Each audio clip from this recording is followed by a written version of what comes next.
Muy buenas amigos y amigas, ¿qué tal? ¿Cómo estáis? Espero que muy bien. Yo contento porque la semana pasada terminé de impartir el segundo trimestre del curso de la historia de la Biblia con el segundo libro de los Macabeos. Ya sabéis que este curso, el curso de la historia de la Biblia, se ocupa de analizar desde una perspectiva aconfesional cada uno de los libros que componen la Biblia católica, es decir, quién los escribió, cuándo, en qué circunstancias históricas y con qué propósito. Está dividido en bloques, entonces el bloque 1 estuvo dedicado a la Torá o Pentateuco, es decir, desde el Génesis hasta el Deuteronomio. El segundo bloque estaba ocupado por los llamados libros históricos, que va de Josué al segundo libro de Macabeos, y la semana que viene comenzamos con el bloque 3, dedicado a un género que me gusta mucho y que requiere una introducción. Esta introducción, el bloque de los libros poéticos y sapienciales. Esta información que os voy a dar en este vídeo resulta de interés no solamente para los alumnos que estáis realizando el curso o que queréis hacerlo, sino que también va un poquito en sintonía con el contenido del canal, porque pretende alcanzar un cierto entendimiento sobre aquello que denominamos literatura sapiencial, pero que no siempre tenemos muy claro en qué consiste esa sabiduría. Así que en el vídeo de hoy voy a intentar dilucidar un poquito estas cuestiones. Bienvenido, amigo y amiga, al Centro Ultreya.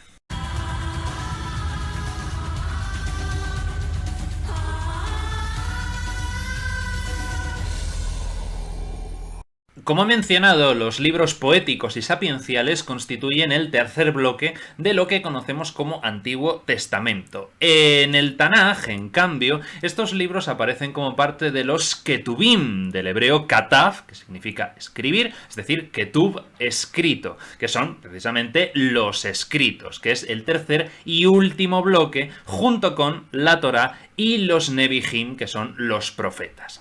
Los libros poéticos y sapienciales son un conjunto de obras, desde luego de carácter reflexivo, donde se reúnen la poesía, la música, la lírica, la filosofía, la teología o la apocalíptica, y todo ello es lo que conocemos en conjunto como literatura poética y sapiencial. Siendo estrictos, los libros sapienciales son en realidad 5. Tenemos el libro de Job, Proverbios, Eclesiastés, Eclesiástico y Sabiduría, mientras que los poéticos son solamente 2, el libro de los Salmos y el Cantar de los Cantares. Es decir, que este tercer bloque está formado por 7 libros. Ahora bien, en el canon hebreo, es decir, el que sigue las Sagradas Escrituras, tanto para los judíos como para las iglesias reformadas, estos libros son solamente 5, es decir, Job, Salmos, Proverbios, Eclesiastés y el Cantar de los Cantares. Mientras que en el canon alejandrino, que es el que utilizan los católicos y las iglesias orientales, a estos 5 libros se le suman los otros 2, es decir, Sabiduría y Eclesiástico. Sin embargo, a los libros poéticos todavía habría que añadirles un libro más, que es el de las Lamentaciones, que en las Biblias cristianas no se encuentra en este tercer bloque. El Tanaj judío lo va a incluir también en la sección de los Ketubim, o escritos, entre los libros de Ruth y Eclesiastés, mientras que las Biblias cristianas lo van a colocar entre los profetas. En las Biblias protestantes va a aparecer entre Jeremías, a quien se atribuye su autoría, y el libro de Ezequiel, mientras que en las Biblias católicas y ortodoxas el libro de las Lamentaciones se ubica entre el libro de Jeremías y el libro de Baruch. Vale. Pregunta, ¿quién escribe esta serie de libros? Bueno, pues podemos hablar en conjunto de que sus autores son los sabios de Israel, porque en la literatura sapiencial es donde encontramos las mejores reflexiones que se han hecho sobre el sentido de la vida, de dónde venimos, a dónde vamos, el porqué de las cosas, las razones por las que estamos en este mundo. A quien nos guste la filosofía y haceros preguntas, pues estos libros pretenden ser y son un compendio de reflexión sobre la condición del ser humano, ¿no? Es verdad que hay un tema común que vincula todas estas obras, que es la sabiduría, pero claro, ¿Qué podemos entender por sabiduría? ¿Es lo mismo sabiduría que conocimiento? ¿Es lo mismo ser sabio que inteligente? ¿Todo el mundo puede ser sabio? ¿Qué hay que hacer para ser sabio? Además de estas reflexiones y las reflexiones sobre la condición humana, en los libros poéticos y sapienciales encontramos también la esencia misma de la liturgia hebrea, tanto en los tiempos del primer templo como del segundo templo. De hecho, el libro de los Salmos, sin ir más lejos, es un libro para las celebraciones festivas del calendario hebreo. El libro de Job, por ejemplo, contiene una de las mejores reflexiones sobre el sentido de la vida, y el Cantar de los Cantares es un hermosísimo poema de amor. Entonces, para no liarnos demasiado, y tampoco quisiera hacer esta introducción demasiado larga, voy a hablar primero de los libros poéticos y después de los sapienciales.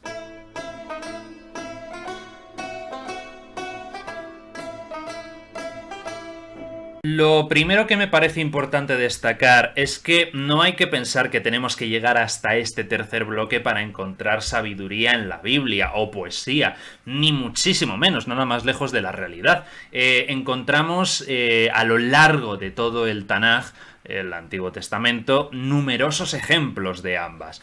En el caso de la poética, por ejemplo, identificamos y distinguimos varios géneros poéticos repartidos por todo el Tanaj, entre los que encontramos el sir o canto, el masal o parábola, el mizmor o salmo, el nehum o masá, que se puede traducir como el oráculo, Jidá o acertijo, el Kiná o elegía, Beraká o bendición, Gelalá o maldición, y un larguísimo etcétera.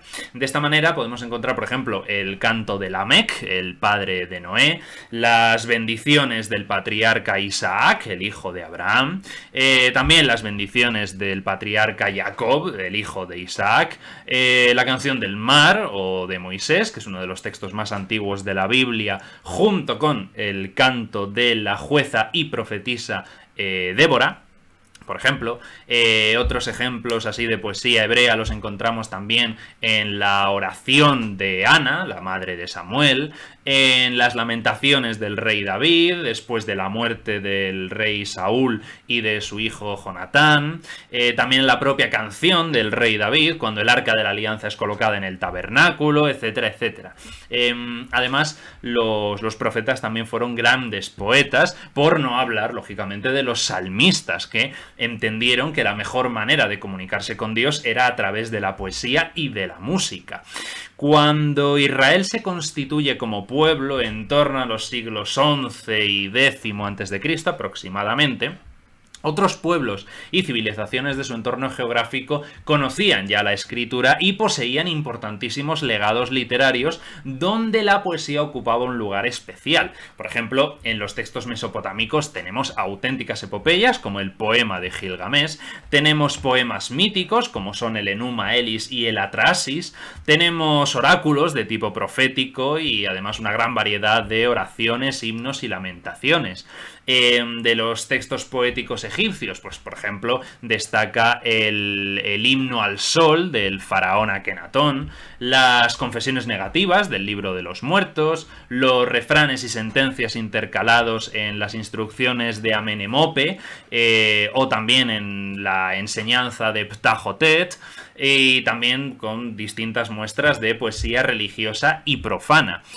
También Ugarit nos ha transmitido abundantes himnos y poemas míticos con un marcado acento religioso, ¿no? Entonces, claro, cuando los israelitas se van desarrollando en Canaán, lo hacen acompañados de un considerable depósito de tradiciones orales propias también, claro, que están relacionadas precisamente con el pasado de las tribus, con sus fundadores míticos, con la liberación de Egipto, con la conquista de Canaán, ¿no? Y esas tradiciones, en un principio, como suele ocurrir, pues se van adoptando en una forma poética, ¿no?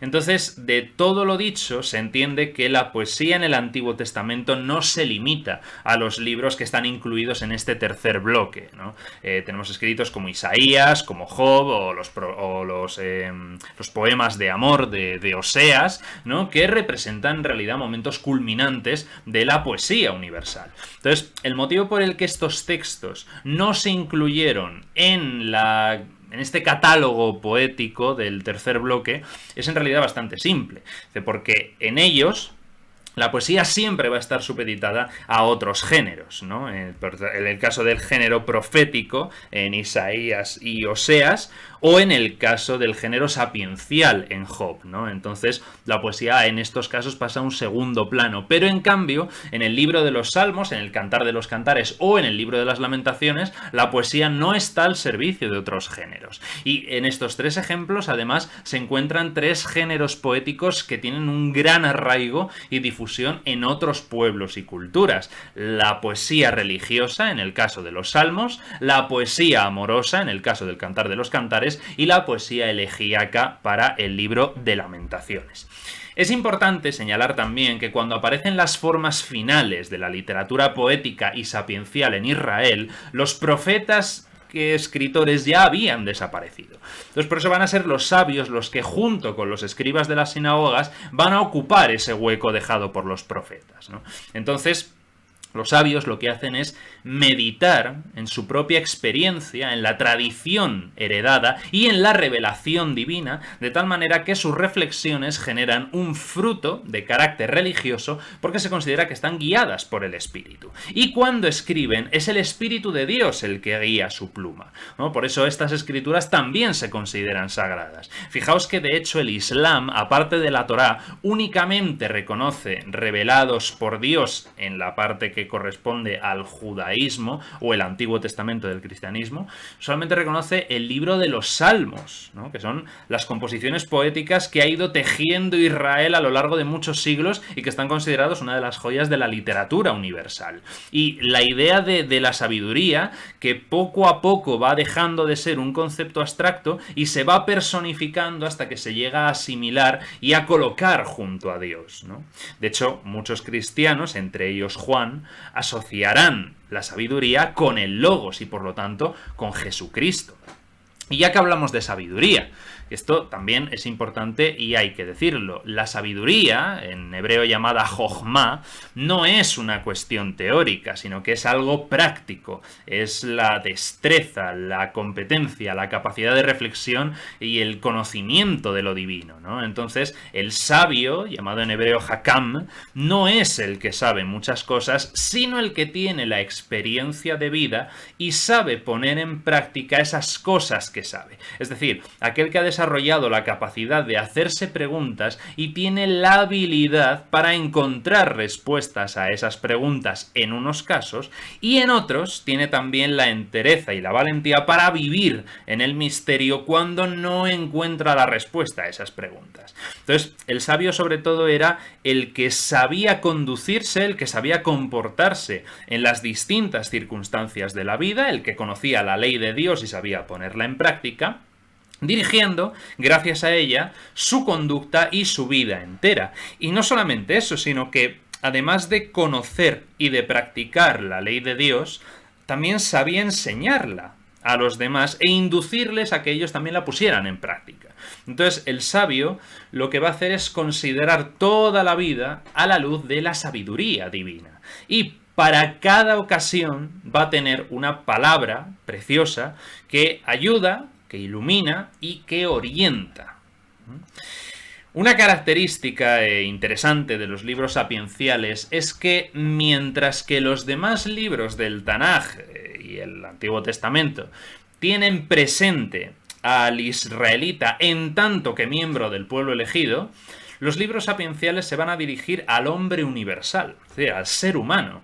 Entonces, la idea de la alianza la idea del mesianismo, la idea del templo, todo eso va a pasar a un segundo plano en el corpus de los libros sapienciales. De hecho, algunos libros sapienciales ignoran completamente la gesta nacional narrada por la historia deuteronomista, cronística y monográfica, que también es evocada por los profetas, y otros ni siquiera mencionan el nombre de Israel. Entonces, esto quiere decir que los sabios plantean el problema del mundo y de la vida en su acepción más universal, más allá de los límites de un grupo social particular, que va más allá de la patria y de las fronteras. O sea, está hablando a toda la humanidad, ¿no? Este es el talante universalista del judaísmo, ¿no?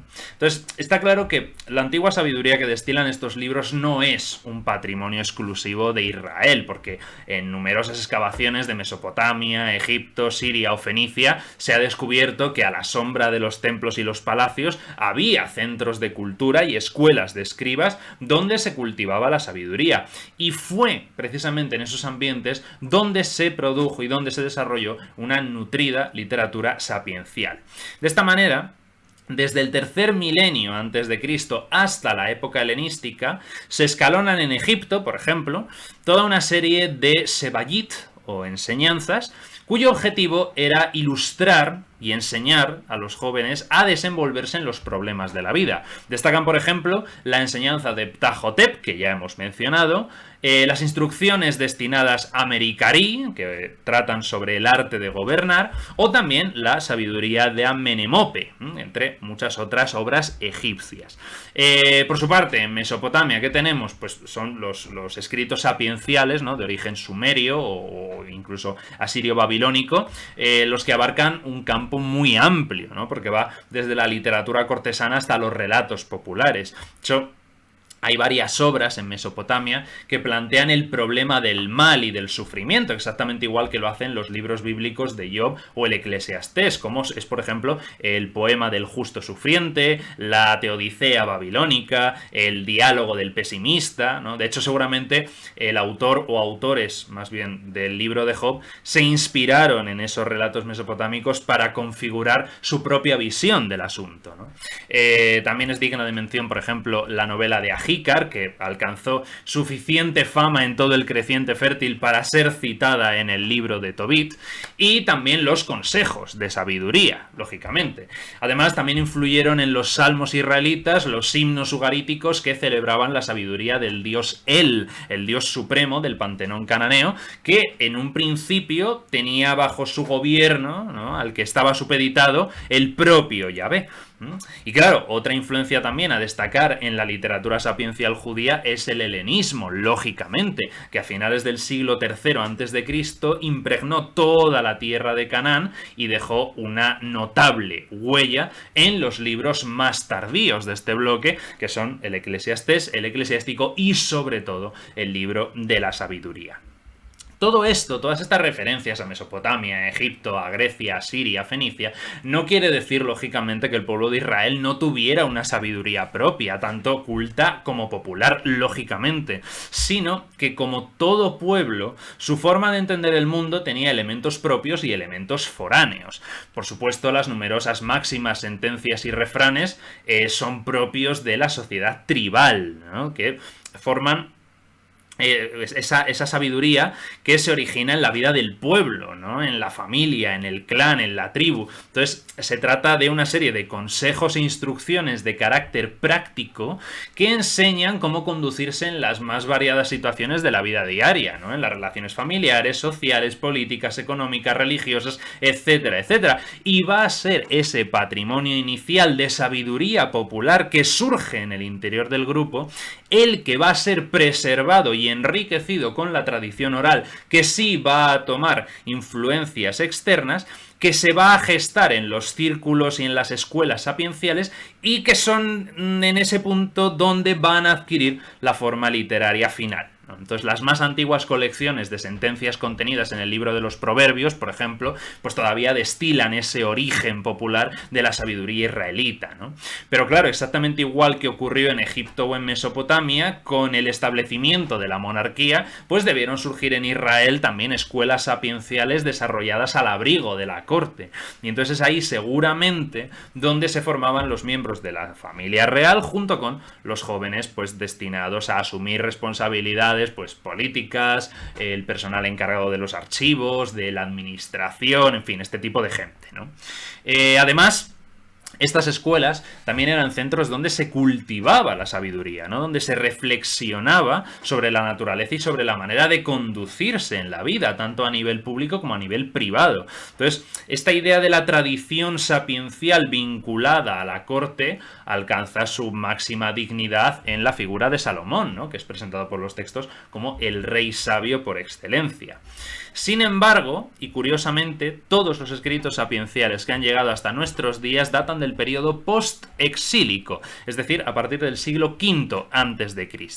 Y esto los biblistas lo explican porque parece ser que en la época anterior al exilio en Babilonia había un enfrentamiento entre la aprobación de la corriente sapiencial y la crítica hacia ella.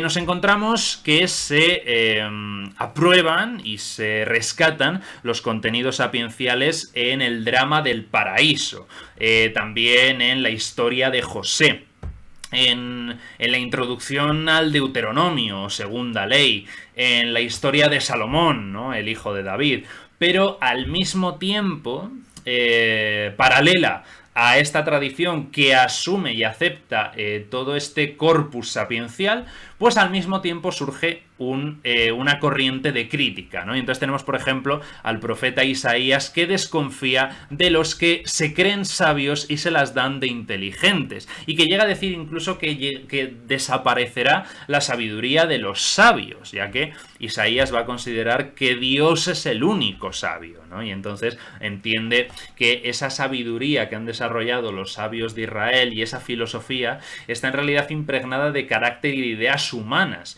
y que por lo tanto es imperfecta. Pero claro, la crítica desde luego va a alcanzar su punto más feroz en el profeta Jeremías, que va a arremeter contra los sabios de Israel, así como contra los de Temán, en Edom, en la actual Arabia, según parece, y también los sabios de Babilonia.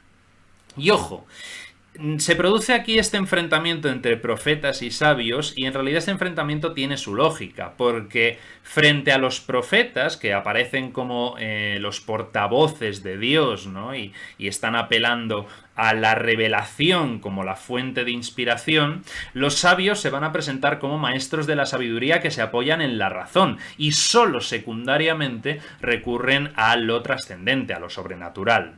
Entonces, la fuente primordial de la sabiduría ha sido siempre la experiencia, y de hecho las colecciones de dichos y proverbios van a hundir sus raíces siempre en la realidad vivida y experimentada. Entonces, tras la experiencia viene la tradición, que va acumulando y transmitiendo esos conocimientos hasta que estos cristalizan en la obra actual.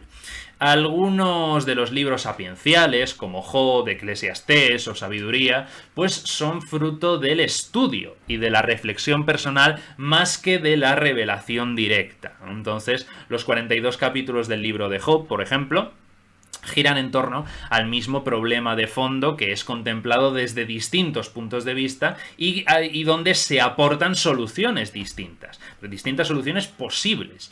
Entonces, esto significa que tiene detrás muchas horas de reflexión y de redacción, seguramente, como he mencionado antes, por más de una mano. De hecho, la propia estructura del libro, que se presenta en una forma de diálogo poético entre varios interlocutores, pues refleja también este complejo proceso de redacción. Y es precisamente con este libro, con el libro de Job, con el que empezamos a estudiar el tercer bloque, el bloque 3, además de analizarlo en profundidad en la clase de ampliación del final del bloque. Y hasta aquí esta introducción, que aunque no lo parezca han sido 4 pinceladas del tercer bloque del curso La Historia de la Biblia, dedicado a los libros poéticos y sapienciales. Espero que os haya gustado, y si os queréis animar y apuntaros a este curso, el periodo de matriculación continúa abierto. Un abrazo muy fuerte para todos y nos vemos en el próximo vídeo. Ultreya.